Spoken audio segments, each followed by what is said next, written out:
Welcome to Tap That, the podcast for founders and people who build companies around tech. Brought to you by Tappable. Okay, welcome to Tap That. Funding, complicated topic, right?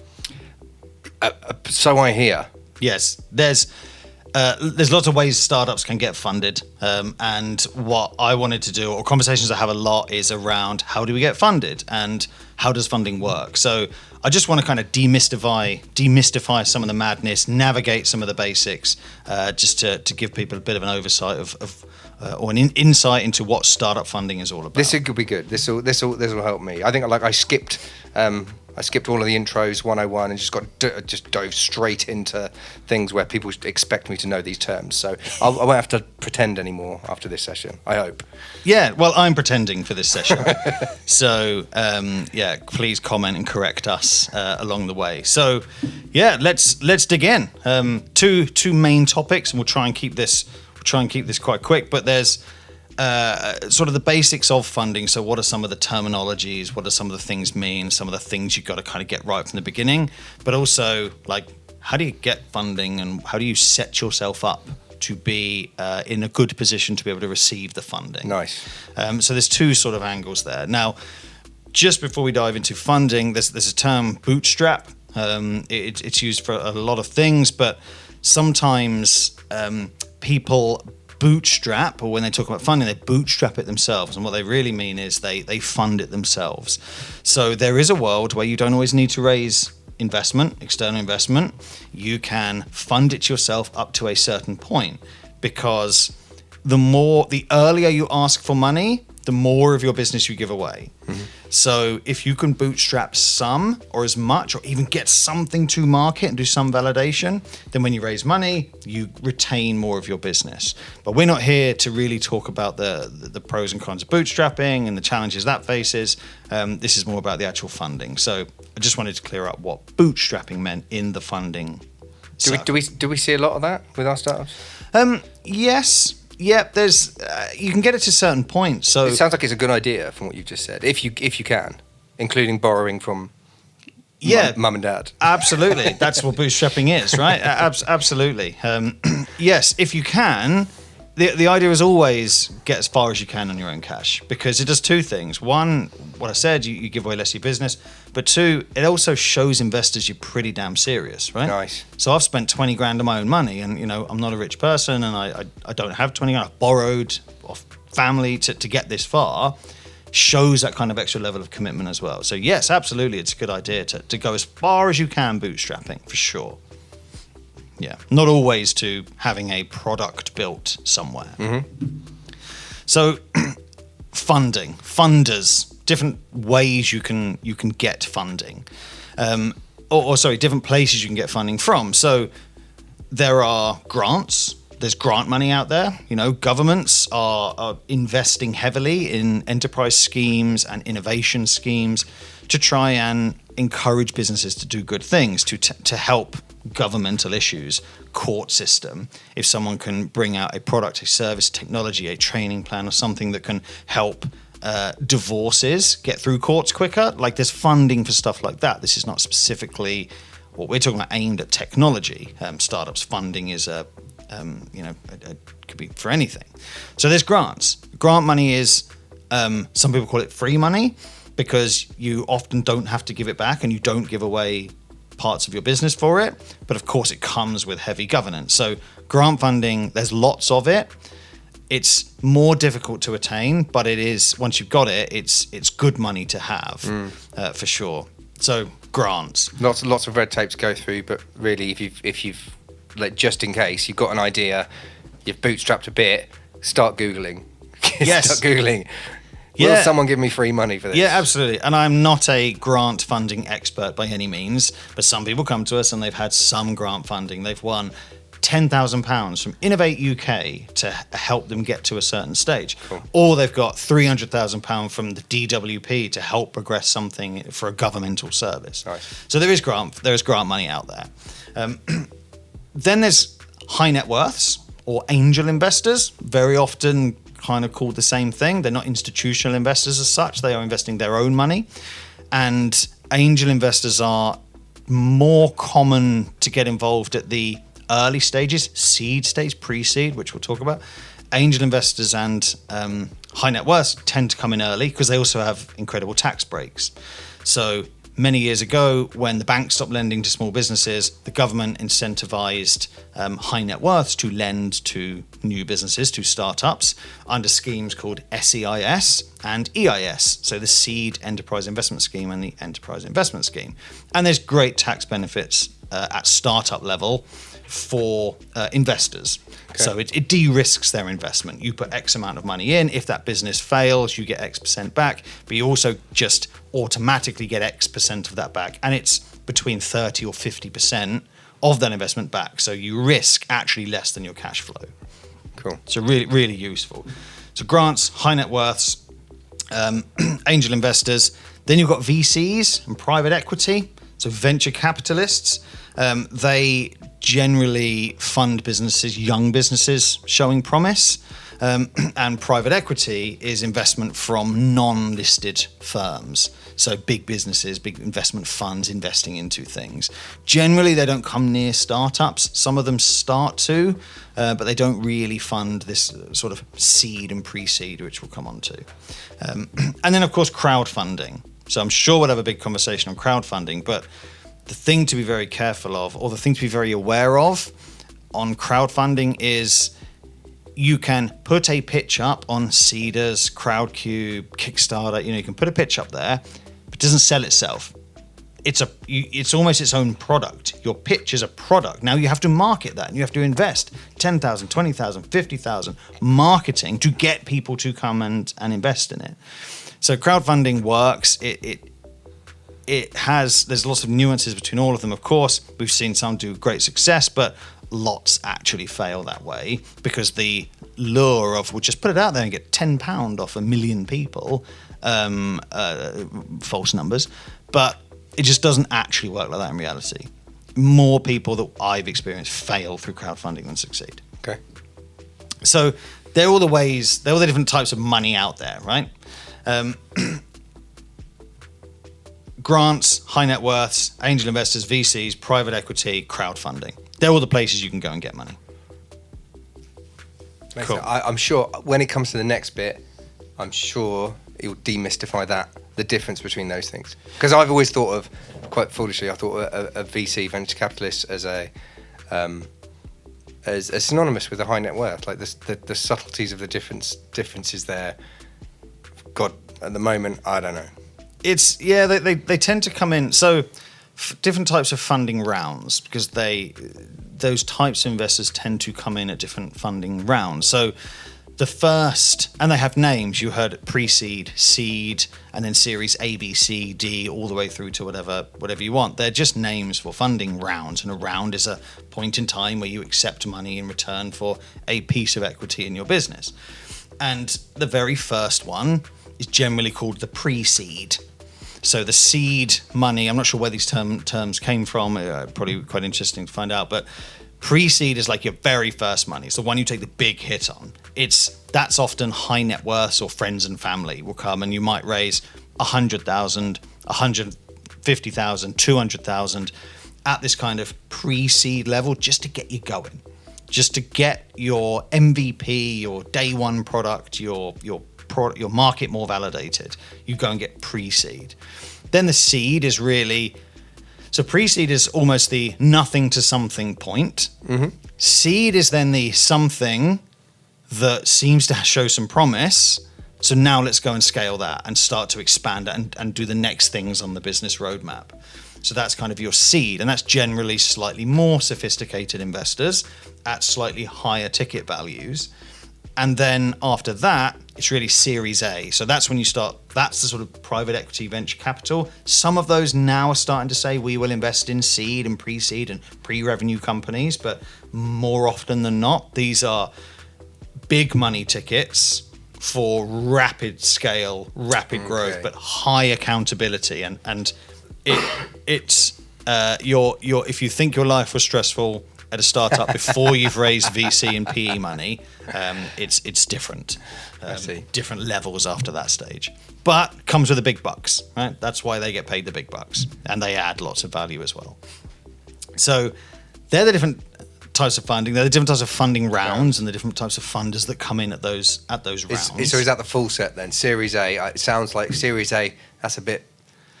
It's ominous. That suggests that there's more. Yeah, well, that's exactly why they do it. So your Series A, B, C, D, and you can go down as far as you like, and generally, things get Series A. Series A is kind of the first big one. That might be your first 5 million, 10 million, 20 million. Whereas the next ones then start to come hundreds of millions, and then Series C, D, E should be hopefully billions. Not always. At that point, slightly less speculative. Series A, you think you've got a proven business, right? Yes. At that point, Series A. Yeah, Series A is the serious. So you've probably generated some good revenue. You may be making a profit. You've built a good team. You've proven the model in multiple countries. You've done that. That's not a startup really at kind of Series A level. That's 2 years beyond startup.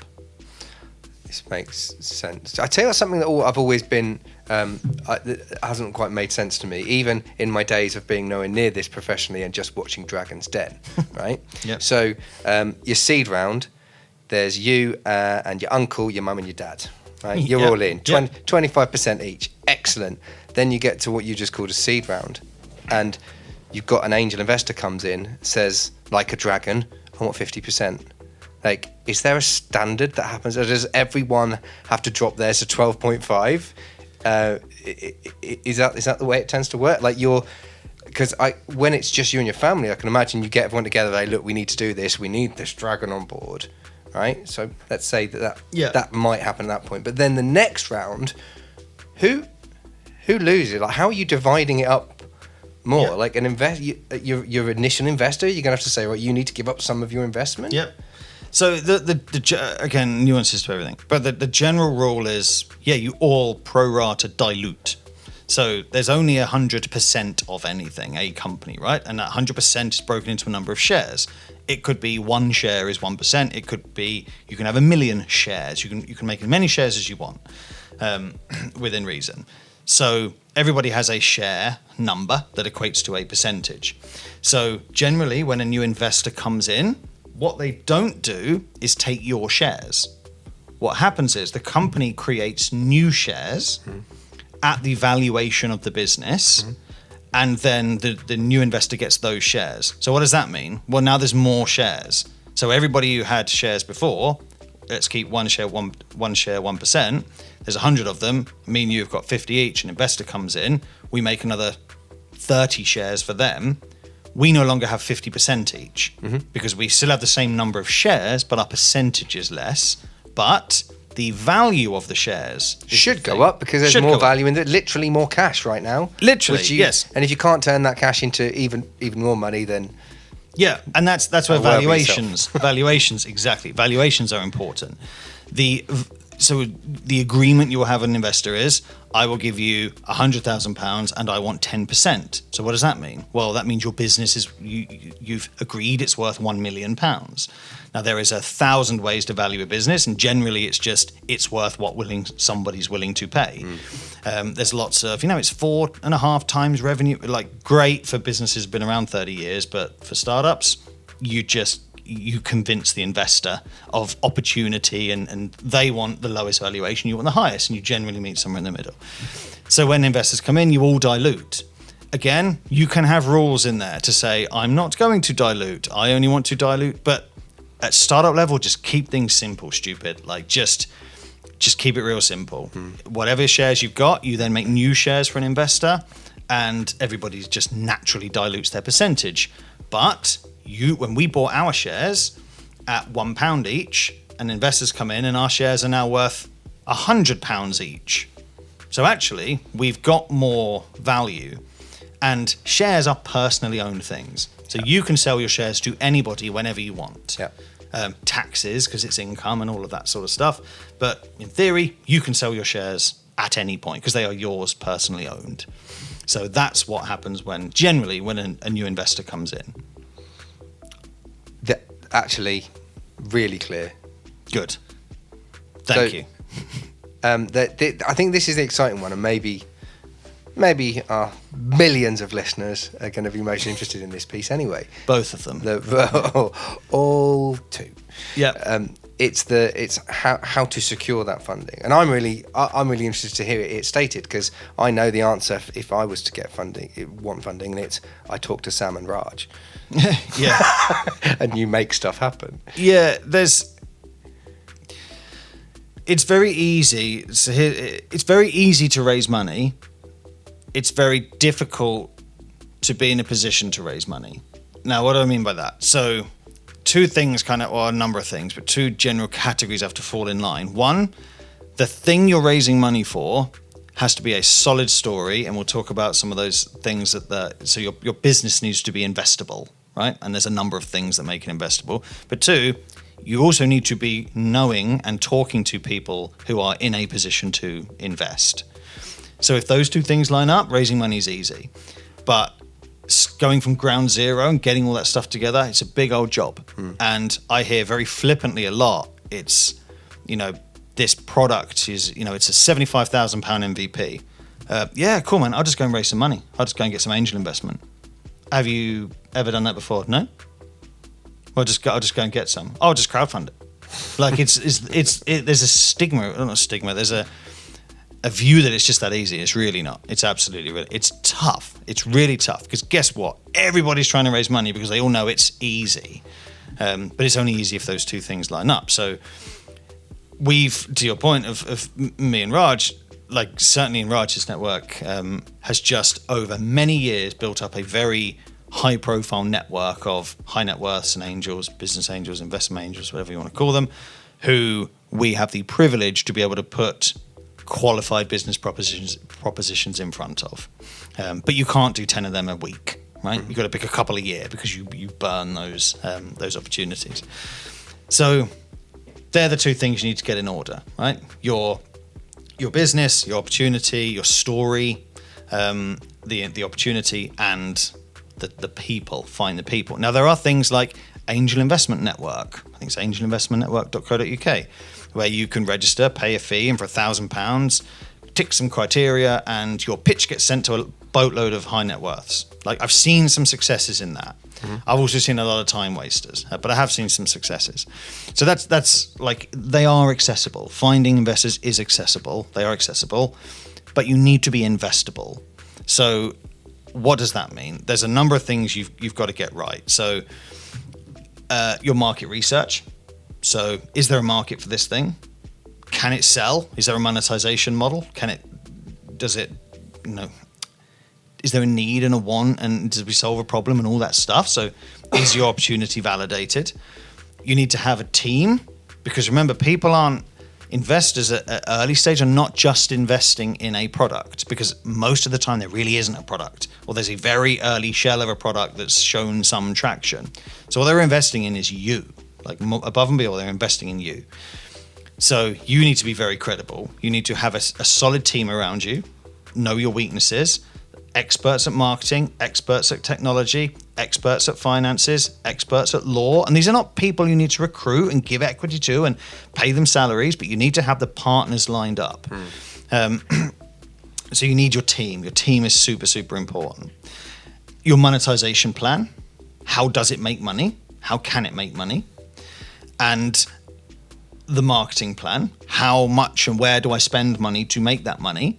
And then all of those numbers sit together in a financial model or a commercial model. And that commercial model shouldn't be too aggressive that it looks like it's bullshit. Like year one, 1.5 million profit. Like forget it. Like you've got to see it all the time. All the time. But also it can't look like absolute crap that it's like, man, there's no business in this for 5 years and investors aren't interested in that time span, for example.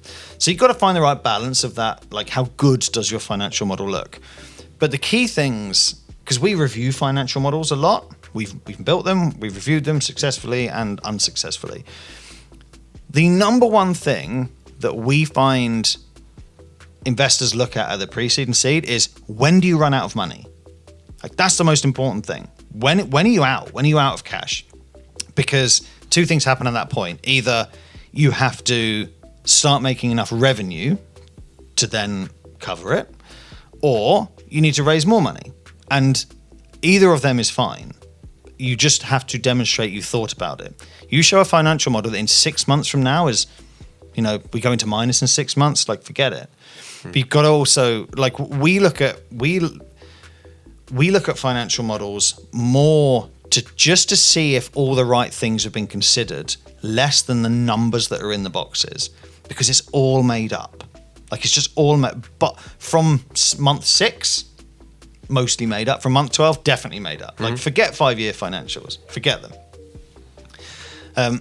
So it's really important, that financial model, that your business research, your market validation, your team and the funding that they will need, the skills that you need, all the legal and the additional services, your monetization, your revenue, your marketing costs, and all of that come together in a nice financial model. And to get investment ready, you need that. And making a financial model is easy too. And I think we'll probably do a session on that. It's so easy example, cost per acquisition, CPA. So my cost per acquisition of users on this platform is going to be £1.50. Cool. It's easy to write £1.50 in that. But when an investor looks, and they will pick 10 pieces from that financial model and say, at month 6, why is it £1.50? And at month 7, why is it £1.10? And you have to be able to answer it. So it's the validation and the thought and the behind the scenes work that's gone into those numbers that makes those models important. But it shows investors that you've thought about things. And I think I said this in previous podcasts, that I'm always amazed that people come up with an idea and they haven't even attempted to put that forecast in, and they haven't even attempted to do that market research. Yeah. And even though a lot of it is made up, it's fine if it, like, you can take a stab at that really early on. Even if it's, you're looking at it going, I'm just guessing at this. It's fine. It's an educated guess. You spent a lot of time thinking about this, right? You're a better place to put those numbers in than anyone else, and at least have a go at it. And for crying out loud, definitely, if you're thinking, well, how do I do market research? Like, at least start Googling everything related to it. Because people come to us and they haven't, I've got this great idea. And then within 2 minutes, we've Googled, you realise there's somebody else doing this exact thing. Oh, really? Yeah. Like, who else is doing this? Don't really know. Do some. You not looked? Do some basic stuff. I mean, Google exists, right? We live in a time where everything you need to know is at your fingertips. Like, it is. So you're exactly right. You're absolutely right. Do research. Like, it's just the most important thing, because you. It's not even so much what you find, it's what you learn along the way. And just having those, to be able to rattle those things off in the investment pitches, which is important to say, well, they've done this and they've done that. And believe it or not, investors are smart people, so they will ask you tough questions. You have to be able to answer it. But you are right, like, do research. Once you have all of that, your story, your investment pitch deck, which is a 15-page or 10 to 20 page, depending on the complexity of the thing, but mostly pictures and story, not words. Don't ask people to read things. And you've got your financial model, then you're in a good position. Now you've got the meeting set up with the investors. Once you've done that bit as well, you're in a good position and you're probably quite investable. So in those pitch meetings and that deck, we build a lot of them, we see a lot of them, we validate a lot of them. Again, it's the detail in there that's the important thing. Very few actually about your product and your product and your service, more about the opportunity and the problems and the reasons why it's going to be a success, why you believe in it, and show passion, show hunger, show energy, show excitement in those meetings. You have 10 minutes maximum of talking at an investor before it has to be a conversation. 10 minutes. Because they get bored and they see this shit all day, every day. So 10 minutes of bang, bang, bang, hook, hook, hook. And as soon as a conversation starts within those 10 minutes, like, literally, don't pull it back to your deck because you started talking. And if the conversation hasn't organically started and they're not asking questions, 10, 15 minutes in, you're on the back foot. So start engaging and asking things. So one minor step back. So you've got an investment deck. You put it together. You thought about it. You've done your research, even if it's your own. You've got a financial model and forecast. Before you get to that meeting, other than angel investors or co.uk or whatever you suggested, which you might have to pay $1,000 for, how to get in front of people? Knock on doors. Knock on doors. Hundreds and hundreds and hundreds of doors. Google. I mean, There's Google seed funding. Like there'll be 1,000 of those things that come up and say, do this, go that. But you just got to knock on doors. And don't ask anyone to sign an NDA because you get laughed out the room at investment level.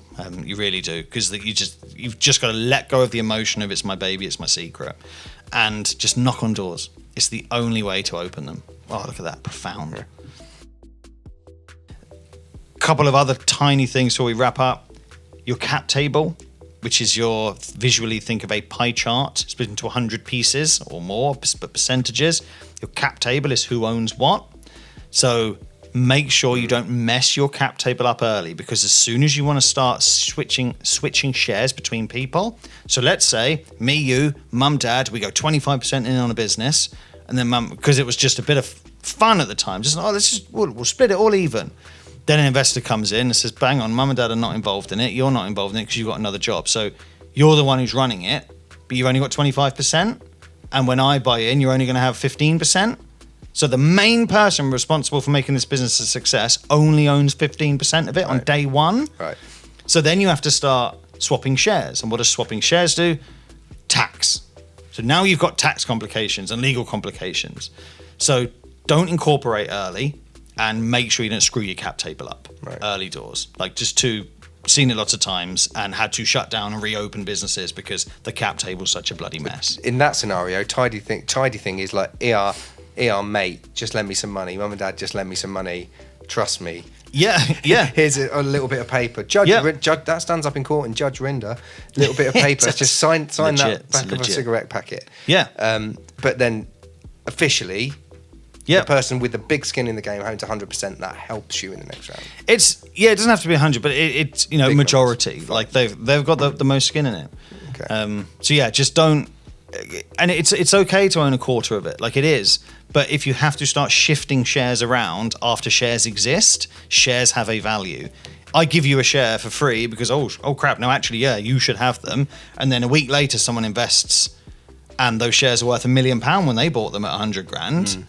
So actually, that should have had a value a week ago. Therefore, you've got capital gains or whatever tax now because you've had something of a value. Just don't screw the cap table up. Super important. Make sure you raise your valuation or try to raise your valuation. Try it to avoid a down round. So someone invests 100,000 at £1 million. They got 10%. You then go and need to raise £200,000 at a £700,000 valuation. So your business is worth less between investment rounds. Like one of the biggest problems you'll ever have. So just always achieve your goals and make that business worth more. The valuation has to go up. Like it has to go up between investment rounds. Otherwise, that's a big problem. And finally, get your paperwork in order. Seedlegals.com, phenomenal service. They do most of it. So that's your share certificates, your articles of association, your shareholders agreement, your resolution document. Like it's just use something like that. Don't pay a lawyer £10,000 to do it for you if you're bootstrapping that stage, or you don't, and your investors are not going to want you to spend 10 grand on legal fees when there's things like Seed Legals that exist. And they can also manage all of your investor documentation, all of your contracts and everything. So you just punch in an email address and an amount, and Seed Legals, for example, takes care of that whole platform, takes care of the whole comms with the investor for you. So really good. There's lots of tools like that. Of course there are. We live in a world where there's tools for everything. So that, I think, is a quick wrap up of some, or the world of investing in startups. Tidy. I hope you found it valuable. I did. Less stupid now. Good. Thanks. Good. Thank you. Till next time. Tap that. We Sam. spud now. Tap that. We just tap that.